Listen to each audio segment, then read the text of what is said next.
ओम नमः शिवाय। हर हर महादेव। जय शिव शंकर, जय भोलेनाथ।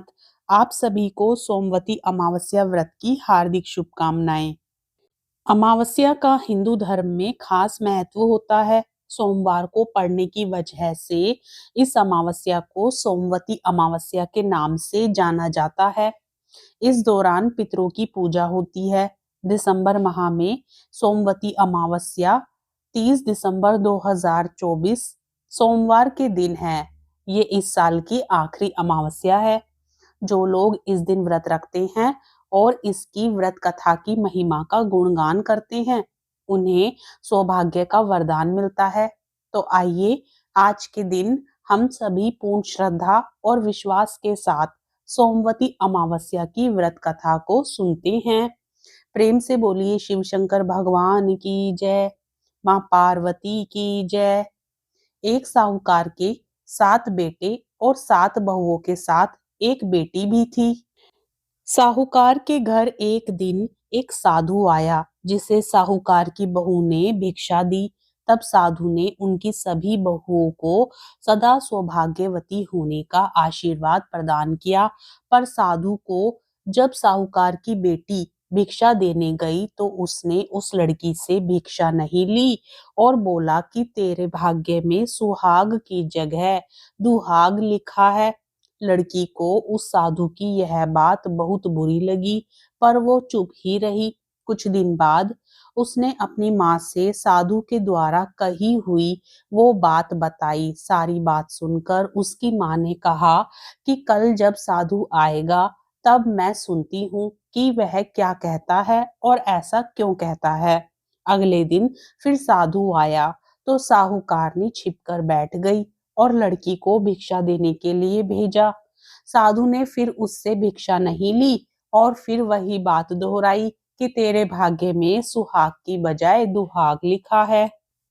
तब तुरंत ही लड़की की माँ बाहर निकलकर आई और साधु से कहा कि महाराज, आपने 7 बहुओं को सौभाग्यवती होने का आशीर्वाद दिया, पर हमारी एकमात्र पुत्री को ऐसा आशीर्वाद क्यों नहीं दिया। तब साधु ने जवाब दिया कि जो बात सच है मैं बस वही कह रहा हूँ। इसके भाग्य में जो लिखा है मैं वही बता रहा हूँ। दरअसल इसको वैधव्य लिखा हुआ है। सारी बातें सुनने पर लड़की की माँ कहती है कि जब आपको सारी बात पता है तो इससे बचने का उपाय भी पता होगा, इसलिए कृपया वह भी बताइए। साधु ने तब बताया कि 7 समंदर पार एक धोबिन रहती है जिसका नाम सोमा है। वह सोमवती अमावस्या का व्रत करती है। अगर वह आकर इसे आशीर्वाद दे दे तब ही इसका दुहाग टल सकता है, नहीं तो विवाह के समय ही सर्प काटने से इसके पति की मृत्यु हो जाएगी। सारी बात सुनकर लड़की की माँ रोने लगी। फिर सोमा धोबिन की तलाश में निकल गई। चलते चलते रास्ते में तेज धूप पड़ने लगी। धूप से बचने के लिए साहूकारनी एक पीपल के वृक्ष के नीचे बैठ गई। उसी वृक्ष पर गरुड़ के बच्चे भी अपने घोंसले में बैठे थे। तभी एक सांप आया और गरुड़ के बच्चों को खाने के लिए लपका, लेकिन साहूकारनी ने उस सांप को मारकर बच्चों की रक्षा की। कुछ देर बाद गरुड़नी आई और सब जगह खून देखकर साहूकारनी को चोंच से मारने लगी। साहूकारनी बोली कि एक तो मैंने तेरे बच्चों को सांप से बचाया और तू मुझे ही मार रही है। सारी बात जानने पर गरुड़नी बोली कि तूने मेरे बच्चों की रक्षा की है, इसलिए मांग जो चाहती है। साहूकारनी गरुड़नी से कहती है कि मुझे 7 समुंदर पार सोमा धोबिन के यहाँ छोड़ दो। इतना सुनना था कि गरुड़नी ने साहूकारनी को अपनी पीठ पर बैठाया और उड़ चली। साहूकारनी 7 समंदर पार पहुंच तो गई, लेकिन सोचने लगी कि इसे कैसे मनाऊं। सोमा धोबिन की भी 7 बहुएं थी, लेकिन घर के काम को करने के लिए सदा आपस में ही लड़ती झगड़ती रहती थी। रात को जब सब सो जाते तो साहूकारनी आती और चुपके से सारा काम कर उजाला होने से पहले चली भी जाती। सारी बहुएं भी आपस में यही सोचती कि कौन सी बहू है जो सारा काम कर देती है, लेकिन एक दूसरे से पूछने की हिम्मत किसी की भी नहीं होती। सोमा धोबिन ने भी देखा कि आजकल बहुएं लड़ती भी नहीं हैं और सारा काम भी हो जाता है। तब सोमा धोबिन ने सारी बहुओं को बुलाया और उनसे पूछा कि आजकल तुम लड़ती भी नहीं हो और घर का सारा काम कौन करता है। बहुएं सास से झूठ कहने लगी कि लड़ाई करने से क्या फायदा है, हम मिलकर काम कर लेती हैं। सोमा धोबिन को अपनी बहुओं की बात पर विश्वास नहीं हुआ, इसलिए वह रात में जागकर स्वयं देखने लगी कि आखिर कौन काम करता है। रात होने पर सोमा धोबिन छिप कर बैठ जाती है कि देखूं कौन सी बहू काम करती है। रात हुई तो वह देखती है कि एक औरत चुपके से घर में घुस रही है। वह देखती है कि उसने घर का सारा काम कर दिया है और जाने की तैयारी में है। जैसे ही साहूकारनी जाने लगती है तो सोमा धोबिन उसे रोकती है और पूछती है कि तुम कौन हो और क्या चाहती हो। साहूकारनी कहती है कि पहले तुम वचन दो, तब बताऊंगी। वह वचन देती है। तब साहूकारनी कहती है कि मेरी बेटी के भाग्य में दुहाग लिखा है, लेकिन तुम सोमवती अमावस्या करती हो तो मेरे साथ चलकर उसे सुहाग दे दो। सोमा धोबिन वचन से बंधी थी, तो वह साहूकारनी के साथ चलने को तैयार हो जाती है। जाते हुए सोमा धोबिन अपने बेटों व बहुओं से कहती है कि मैं इस औरत के साथ इसकी बेटी को सुहाग देने जा रही हूँ, लेकिन अगर मेरे पीछे से तुम्हारे पिताजी मर जाएं, तो उन्हें तेल के कूप में डालकर रख देना। धोबिन साहूकारनी के घर पहुंच जाती है। साहूकारनी अपनी बेटी का विवाह तय करती है तो फेरों के समय सोमा धोबिन कच्चा करवा, दूध तथा तार लेकर बैठ जाती है। कुछ समय बाद सांप आता है और दूल्हे को डसने लगता है। तब सोमा धोबिन करवा आगे कर तार से सांप को बांध देती है और सांप मर जाता है।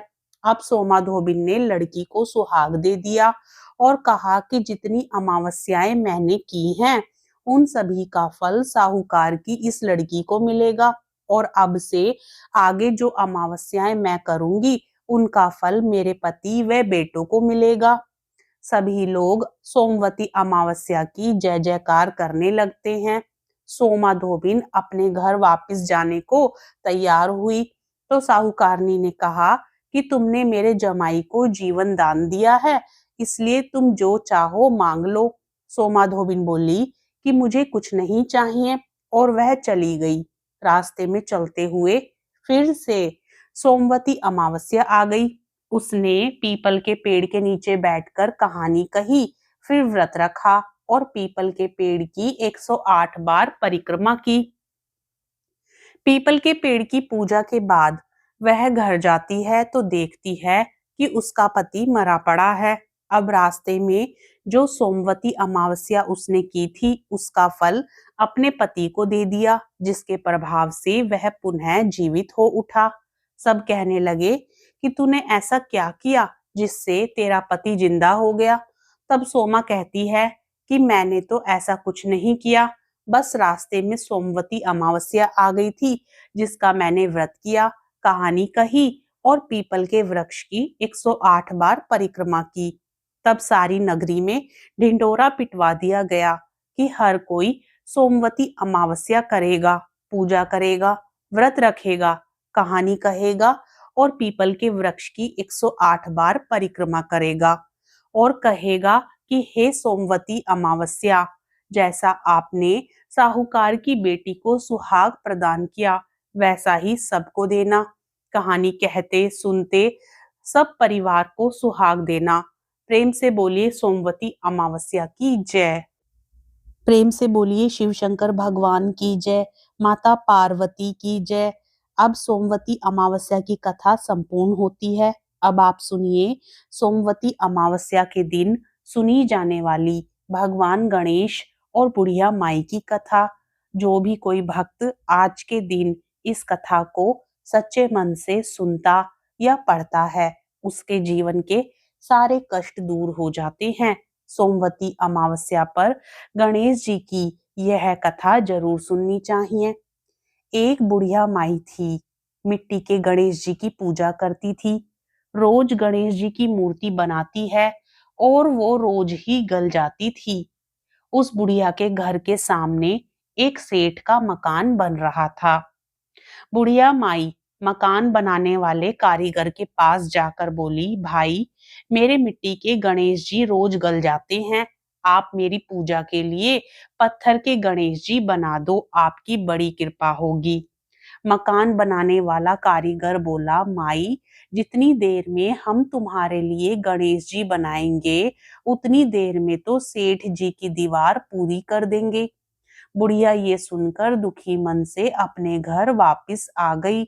वहीं दूसरी तरफ दीवार पूरी करते करते शाम हो गई, लेकिन दीवार बनने से पहले ही टेढ़ी हो जा रही थी।